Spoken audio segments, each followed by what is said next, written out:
Ir cilvēki, kas ir veltījuši sevi citiem, kas ir mēģinājuši glābt, izdabāt, pacelt garīgumā savu partneri vai savus radiniekus, samierināt.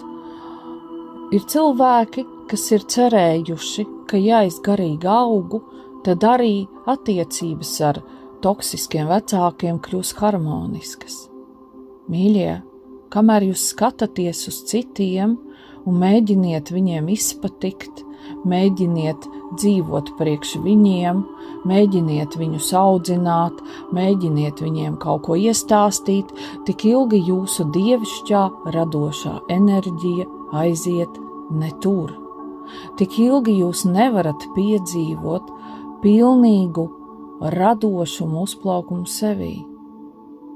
Un tajā brīdī, kad tu pārstāji glābt, tajā brīdī, kad tu ieraugi savu ēnu, tajā brīdī, kad tu integrē sevī tās daļas, kuras tu negribēji redzēt, tajā brīdī, kad tu pārstāji izkaisīt savu enerģiju, tajā brīdī piedzimst tavs radošums ar vēl nepieredzētu spēku un jaudu.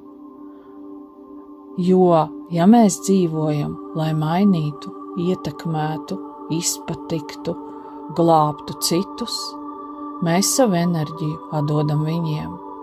Tad, kad mēs sākam dzīvot mīlestībā pret sevi un fokusējoties uz savu labbūtību, tad mainās arī mūsu attiecību kvalitāte un mūsu enerģija kļūst pārpilnīga.